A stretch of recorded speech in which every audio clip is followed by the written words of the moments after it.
नमस्कार, politics with प्रकाश। इस वक्त आप टुडे बिहार न्यूज पर देख रहे हैं। मैं हूं आपके साथ प्रकाश सिंह। पॉलिटिक्स विद प्रकाश में आज चर्चा 26 साल पुराने ब्रज बिहारी हत्याकांड की करेंगे। बात मुन्ना शुक्ला की करेंगे, बात बीजेपी के वॉशिंग मशीन की करेंगे। क्या मुन्ना शुक्ला बीजेपी के वॉशिंग मशीन में धुल नहीं पाए? आज चर्चा इस पर भी होगी। ब्रज बिहारी हत्याकांड इन दिनों बिहार में सुर्खियों का विषय बना हुआ है।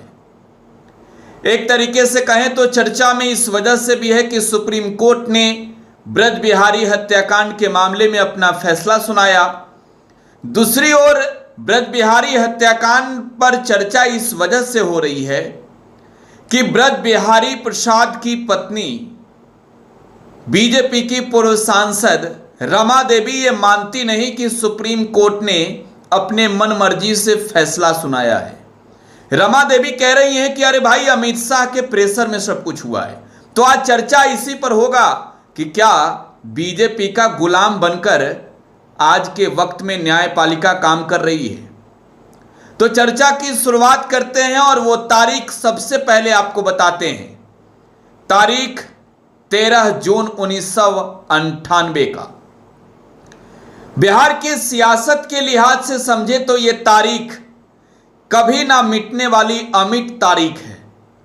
13 जून 1998 की रात तकरीबन 8 बजे के करीब तब मेगा घोटाले के आरोपी जुडिशियल कस्टडी में पटना के IGIMS में भर्ती बिहार सरकार के मंत्री ब्रज बिहारी प्रसाद टहल रहे थे। उनके साथ उनका बॉडीगार्ड भी था। लेकिन तभी एक एम्बेसडर और एक टाटा की सुमो गाड़ी IGIMS में वहां प्रवेश करती है जहां ब्रज बिहारी मौजूद थे। एम्बेसडर पर लाल बत्ती जल रही थी। ऐसा लग रहा था कि कोई बड़ा अधिकारी या फिर सूबा का कोई मंत्री पहुंचा हो। लेकिन अचानक एम्बेसडर से जो लोग निकलते हैं ताबड़तोड़ वहीं पर इतनी गोलियां मारते हैं कि बिहार सरकार के काबिना मंत्री रहे तब ब्रज बिहारी की मौत हो जाती है। इस दुनिया को वो अलविदा कह जाते हैं। अपराध के इतिहास में अगर ये देखी जाए तो ये घटना बिहार के लिए बहुत ही बड़ी घटना थी।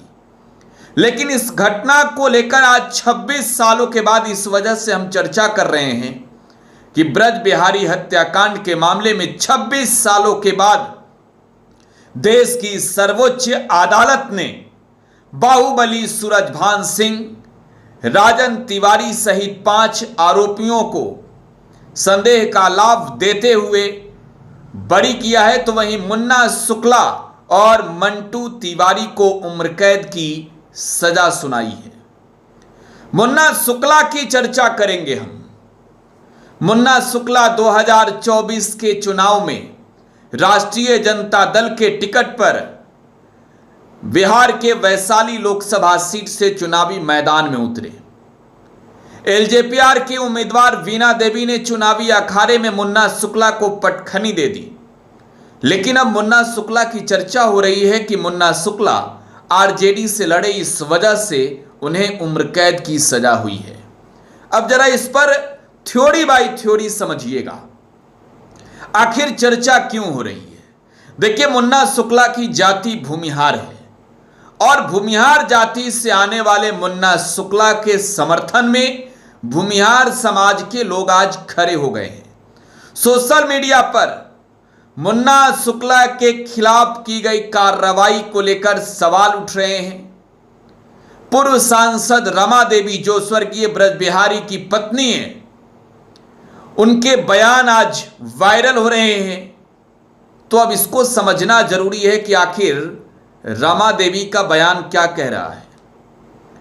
देखिए, सुप्रीम कोर्ट ने सूरजभान सिंह को, NDA के कद्दावर नेता को बाइज्जत बरी किया है। राजन तिवारी को, NDA के कद्दावर नेता को बाइज्जत बरी किया है। तो आखिरकार NDA खेमे में शामिल नेताओं को बाइज्जत बरी क्यों? मुन्ना शुक्ला और मंटू तिवारी को उम्र कैद क्यों?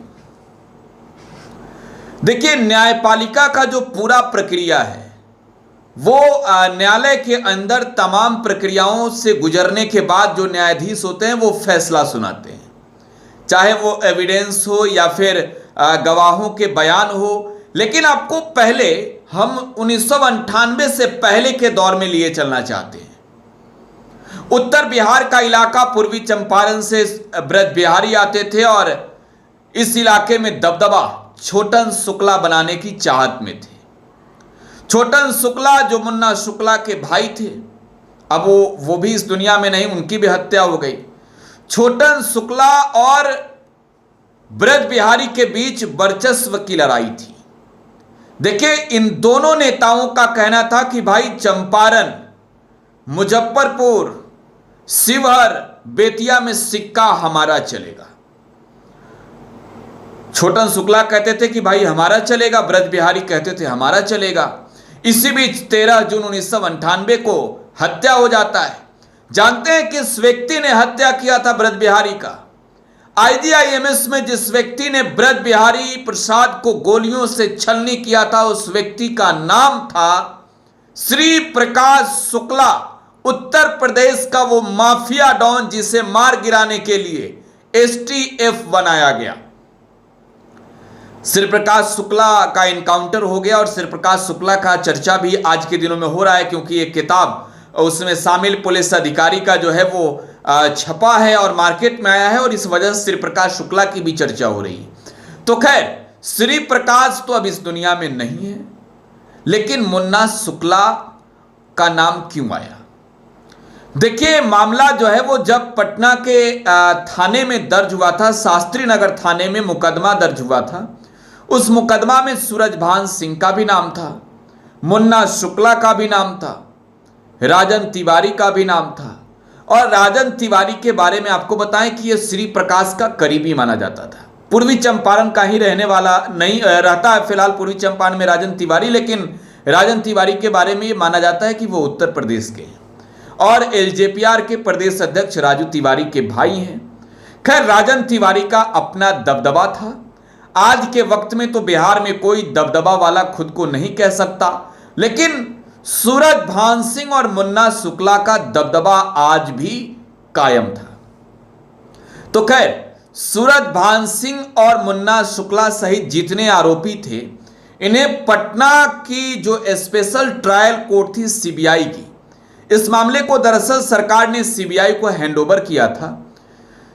CBI की अदालत ने तमाम जो आरोपी थे उन्हें दोषी मानते हुए आजीवन कारावास की सजा सुना दी थी।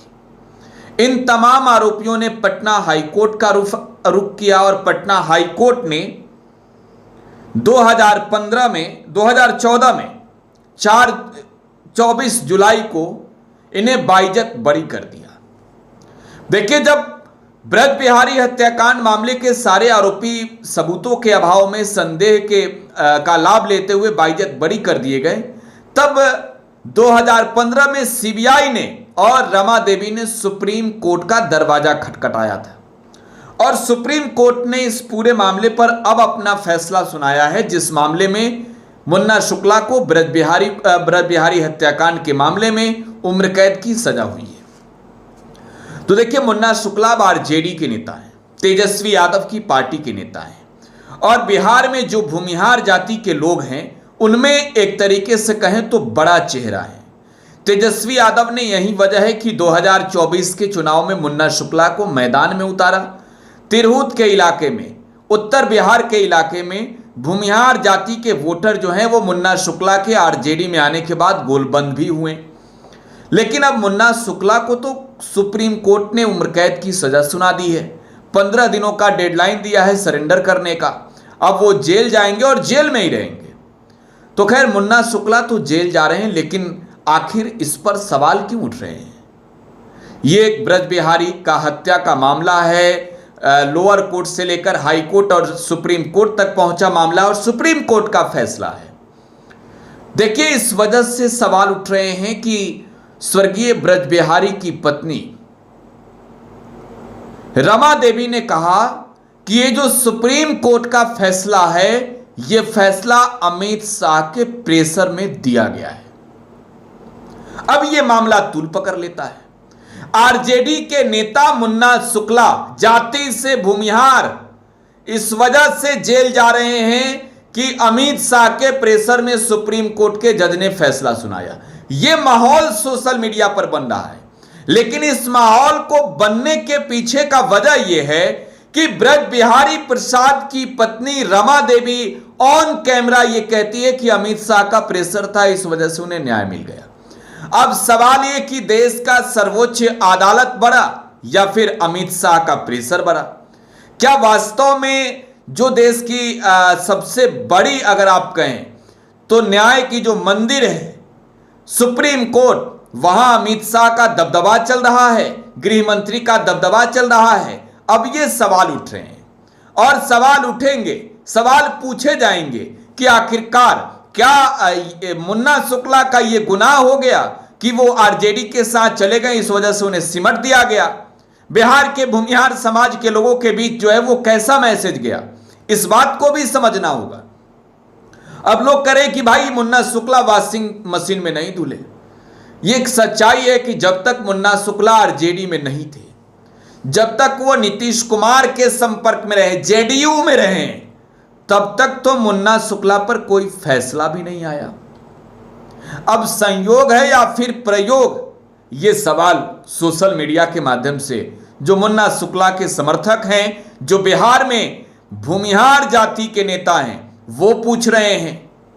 अब जेडीयू में थे तो क्यों नहीं फैसला आया? भाई जेडीयू से जैसे ही आरजेडी में आए, चुनाव खत्म हुए, कुछ ही महीने हुए, अब जो है वो सुप्रीम कोर्ट का फैसला आ गया, मुन्ना शुक्ला को जेल में डालो। सूरजभान, राजन तिवारी, ये सब एनडीए में शामिल घटक दलों के नेता हैं, इस वजह से वॉशिंग पाउडर में धुलकर साफ हो गए। मतलब यही है। तो बिहार में बीजेपी के लिए एक सवाल है कि रमा देवी जो कह रही है वो सच है क्या? पॉलिटिक्स विद प्रकाश में आज ये सवाल हम भी पूछ रहे हैं कि क्या देश के केंद्रीय मंत्री अमित शाह का दबदबा है देश के सर्वोच्च न्यायालय के जजों पर? जो रमा देवी कह रही है इसकी सच्चाई कितनी है? कमेंट बॉक्स में आप भी अपनी प्रतिक्रिया छोड़ जाइएगा। बहुत बहुत धन्यवाद।